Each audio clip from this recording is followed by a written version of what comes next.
Insight. I am your host, Reverend Dr. Rodney Coles, here bringing information to our community towards the eastern part of North Carolina. I have a special guest. Every time we have a special guest, bringing a lot of good information to our community. So we have a special guest with Ryan Army, and we're going to let her introduce herself, and the work she's doing is amazing. Please welcome to the broadcast. Thank you so much. My name is Lynn Pischke, and I'm the Executive Director of Riley's Army and Cancer Services of Eastern North Carolina. And I'm here to talk to you about both of our missions. Awesome. Let's talk about Ryan Army first. Tell me, what is Ryan Army? All right, so Riley's Army began we incorporated as a nonprofit in North Carolina in 2011, but the mission started just before that with a young girl named Riley Philpott. She's the daughter of two local physicians, and she was diagnosed with cancer. She had 4 relapses, and she passed away just before her 11th birthday. Her vision for this organization is what carries us to this day. It's amazing. She was wise beyond her years, a very spiritually and intellectually gifted child. Yeah, it was amazing when I hear the things that she talked about that most 11-year-old kids would never say or think to say. So she had a vision for all of the kids in the hospital to get the same kind of support and attention that she was getting. She had a lot of visitors, her family had a lot of support, they had a meal train set up for them, they had people volunteering to watch the other children, and she noticed that that didn't happen with all the other kids, that some of the kids in the cancer center never had visitors. And she would see them being alone, she would see them spending sometimes months at a time. She'd go home, she'd come back, and they'd still be there. And she thought, this isn't right, that I'm getting all of this love and attention and support, so is my family. Why isn't it happening for all the kids? And that's really how the mission began. So after Riley passed away, they decided to become a legal nonprofit and make sure that kids in Eastern North Carolina who are diagnosed with cancer have the love and support that she received. And that support looks like different things to different families. Some families need financial support. Cancer's not something you plan for. It's not like retirement where you know it's coming one day, so you plan for it. It's a diagnosis that is shocking to a family. Oftentimes when it's a pediatric cancer, one of the parents needs to not work or at least take short leaves of absences when their child's in treatment to be present with them. So that creates a big financial hardship for families. So a lot of the support that we provide is financial, but not all. We're also there for social support. We have activities for the families. Pre-COVID, we were able to go to the hospital and visit the families and bring them gas cards and whatnot. Now we're still providing gas cards and meal cards, but we're doing it through the social workers because we're not quite at the place where we're able to go back to the hospital to visit. But we're hoping and praying it's going to be soon because we miss them. Wow, and just listen to the story of an 11-year-old child who has that heart and that compassion, and knowing that some children didn't have no visitors. And, being in the hospital, whether you're a child or not, is very difficult, and it's hard just being there because you're out of your comfort zone. But just to hear her to do that, and I heard about Ryan Army, and I heard about it. They was doing something one year in Raleigh or something. Well, we have a new chapter in Raleigh. Okay. And that might be what you heard. Right. So they just started a year ago, and they've got a great board, and they're looking for new board members. So if someone is in the Triangle area and they're interested in serving in the pediatric cancer realm, please contact us because I can put you in touch with Karen, the chapter president. But they want to bring the mission, the same thing that we're doing here, they want to bring it to the Triangle, which is really exciting for us. We had a huge milestone this year. We surpassed $500,000 that we raised specifically for kids with cancer and their families.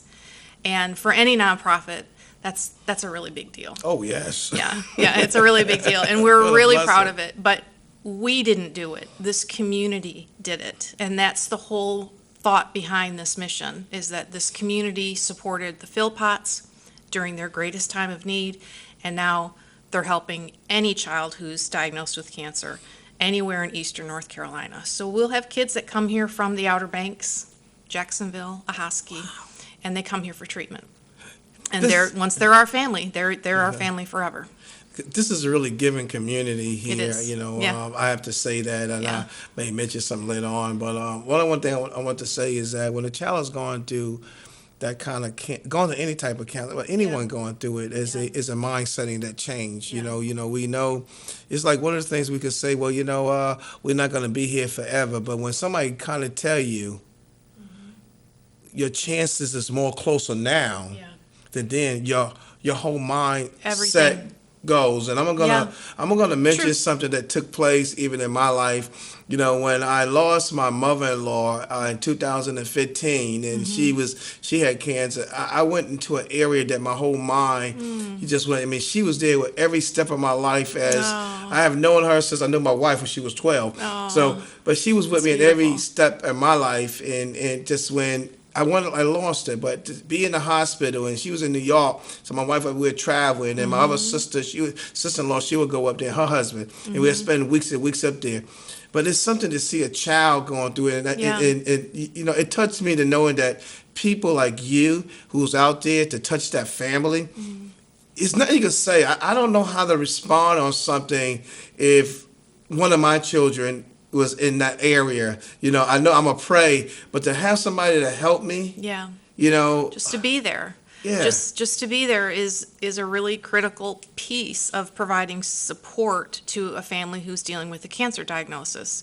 And you never know what to say. Like, how do you put into words the right thing to say? But especially when it's a child, it's unbelievably horrific to get your head around as a parent that my child's life is being threatened. There's nothing I can do about this. And I just have to hope and pray that they're going to be okay and that our family's going to get through this. The Philpotts are an amazing family. They're very generous that they have continued this mission. They're still highly involved with the organization. They always will be. Now their kids, who are young adults, are all involved. Wow. So they're continuing the mission. And, we hope that no family ever needs us, but if they do, you're so blessed that Riley's Army is here, because it's not just the financial support, although that is life-saving for a lot of these families. It's not just that, it's the ongoing emotional and social support. We provide events for the families where they can all get together. And it's like a reunion for some of these kids. There's a camp that they go to every year, and they just get to go be normal kids. They don't need to be, oh, that's the child with cancer. They can just be a regular kid, go to camp. Doesn't matter where they're at in their treatment can continue while they're at camp, because there's oncologists that are there to make sure that their care continues and that they're safe. But it's amazing that we have this availability here, and kids travel here because we have amazing technology at our hospital that is not in a lot of smaller hospitals. So if you have a child with cancer in this part of the country, you're coming to our to our cancer center. Now, I know some people are watching this broadcast right now, and they say, well, how do I get in contact? We're not finished this. We got more to talk. Yep. But how can they get in contact with you, as well for those in the Triangle who want to get up with, is her name Karen? Her name is Karen, and I'm happy to connect anyone with the Triangle chapter anytime. But RileysArmy.com is our website, and our phone number is 252-471-4481. You can contact us anytime. Voicemail, text, whatever you'd like. I answer that phone, so Awesome. I'm happy to talk to anyone who's interested in learning how they can get involved. We're celebrating our big milestone this year with a gala in September to celebrate Childhood Cancer Awareness Month, which is in September. So that's on August the 27th, and we just know that we're going to have a lot of community support for that, and we're really excited about it. It's our first one, so it's going to be great. And how can they get that information on August 27th? Is that on your website? Sure is. Could If you get go to us our on the website, it's right on the front landing page. Can't miss it. Okay, all right.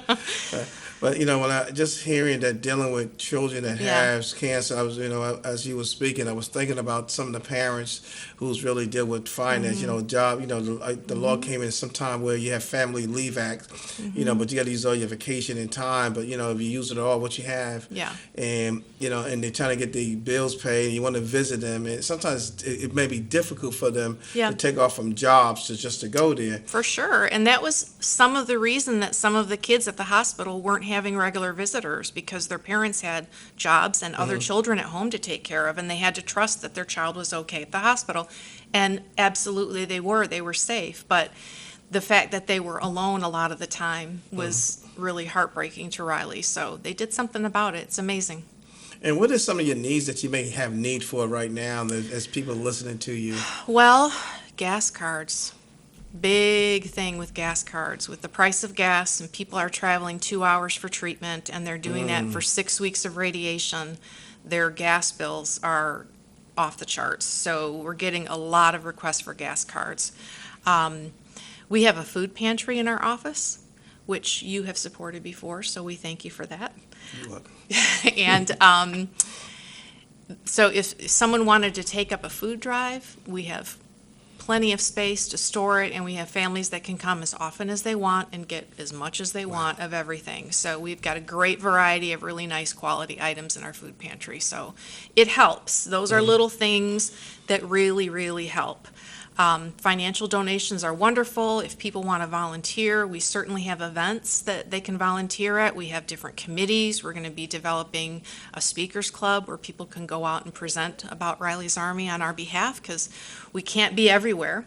So if the larger our network grows, the more our capacity is for reaching people and letting them know about what we're doing. A lot of people have heard about Riley's Army. In fact, most people have heard of Riley's Army.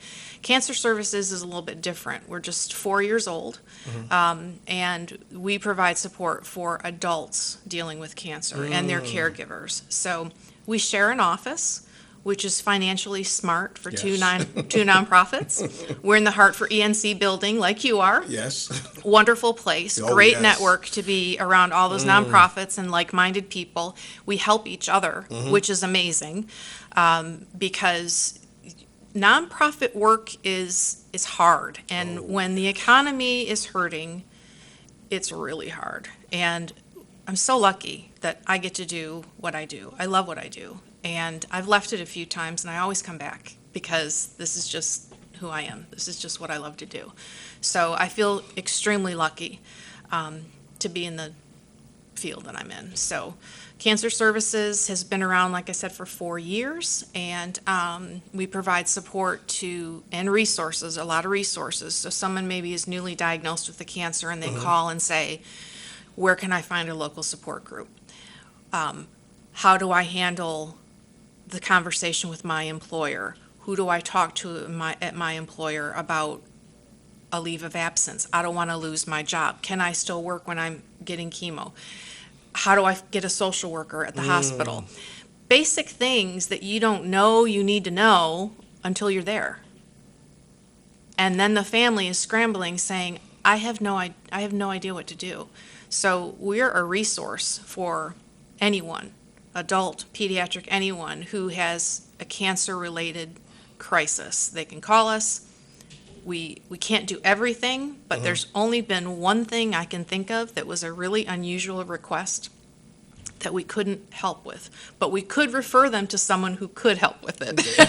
So that was, I guess, second best, but just as nice for the family. So, but we have a breast cancer support group that meets several times a year. We have a potluck, so that's wonderful. They've created a really family type of sisterhood between the women. And men get breast cancer too.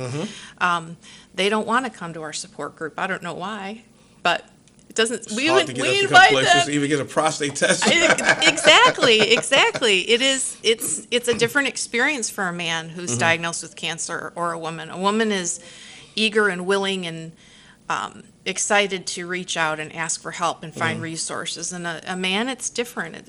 It's very humbling and scary for them. Yeah.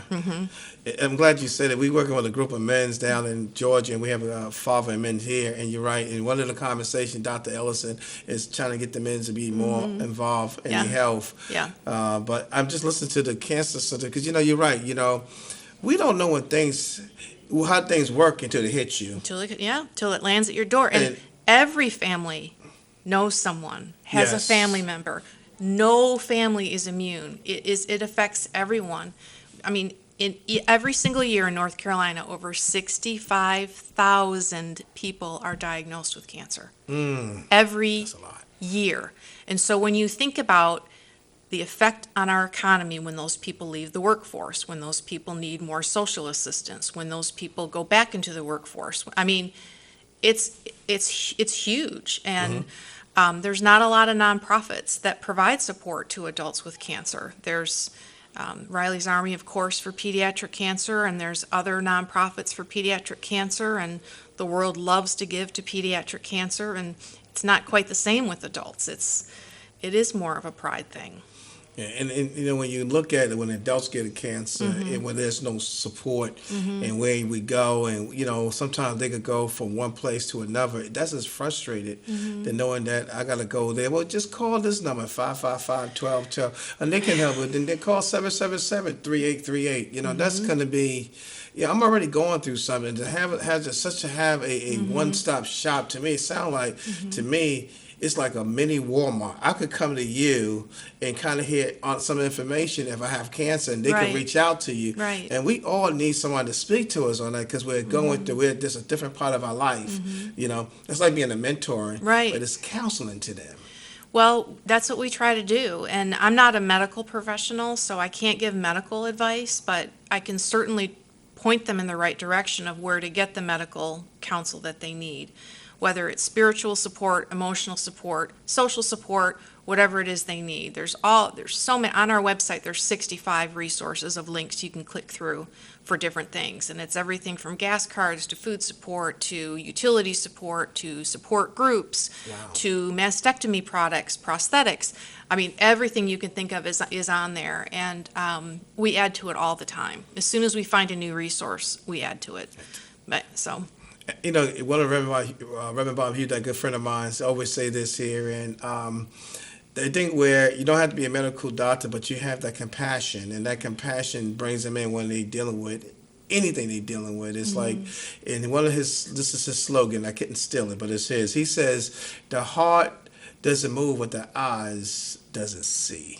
So when they see your guys doing what you're doing, it just draw them into on the resources that you have to help them. And because, you know, when I saw my mother-in-law when she was going through it, and then she's not the only one. I mean, and I've been to many funerals, I'm sure. But there was something about this one here where it kind of hit me, and and they would say something, but you know, being there with her and running back and forth, and sometimes us children can be busy, but we got to find time. But especially if you were a mother and a father and you're working, you're the breadwinner, and that your child is there, you know, to drive there with gas and to spend time with them. The other child got to eat, the grades are going down. I know. To have somebody like you guys is a blessing. And, you know, for the young lady, the young girl who died at 11 years old, she left a deposit for the next generation. It's amazing. Like her vision was wise beyond her years, like I said. And but the fact that we continue year after year after year to help families, we've been able to assist about 350 families since we began. Wow. That's how, unfortunately, common it is. People think, you know, kids getting cancer is really, really, really rare. It's about 1 in 385. That's not that rare.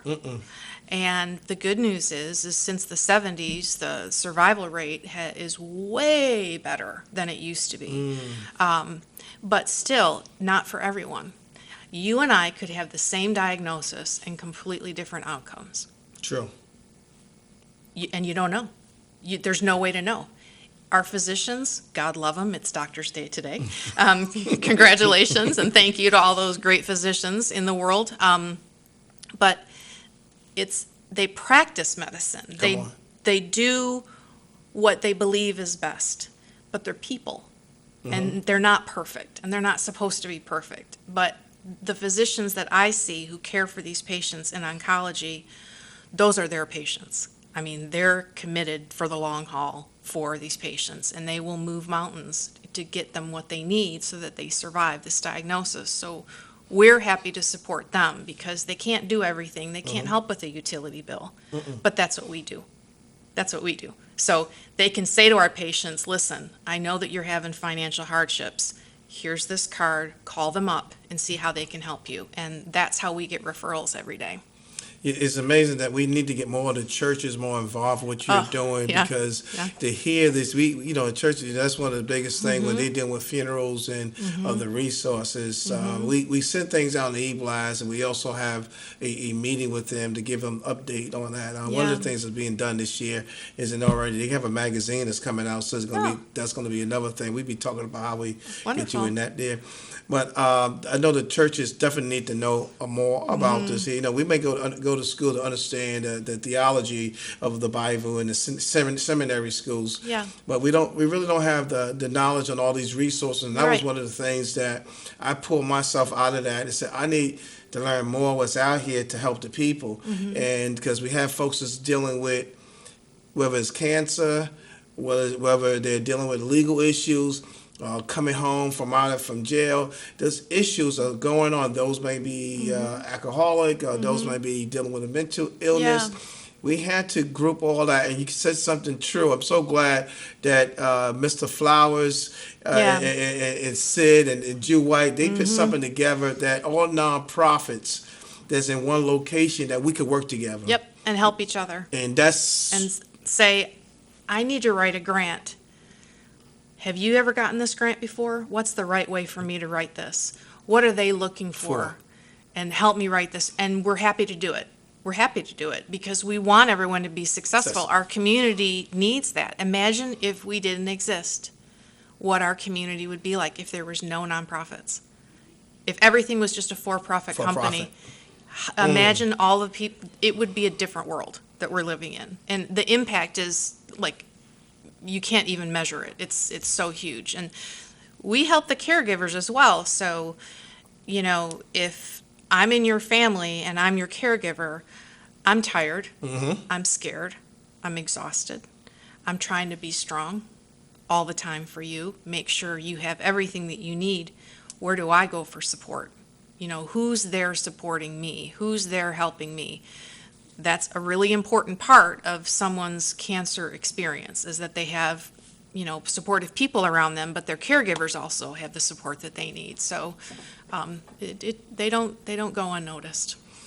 Well, we're running out of time. Already? I'm giving you got about 1 minute to talk to the audience. And given we're going to need your contact number again, your email, your website. So for Cancer Services of Eastern North Carolina, it is cancerservicesofeasternnc.org, all spelled out that way. The number is 252-561-5351. And Riley's Army is rileysarmy.com, and the number is 252-471-4481.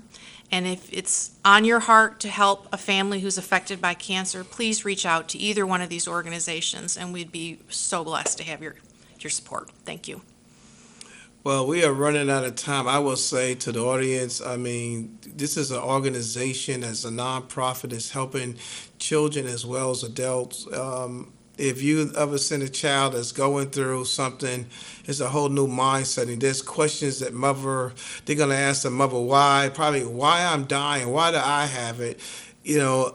Us parents did not come with a manual. That's the first thing.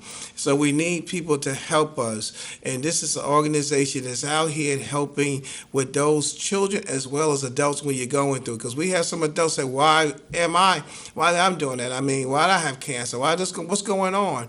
And they hear these results. I have a good friend of mine right now who's a pastor. He's at stage 4. And one of the things I do is to constantly call him, making sure he's okay every day. How you doing? If I miss a day, I text him. It's so important to have support of people, and I'm just so glad to have this organization here. Please support them. Contact them. They're having a big event on August the 27th. Come out, support. They need volunteers.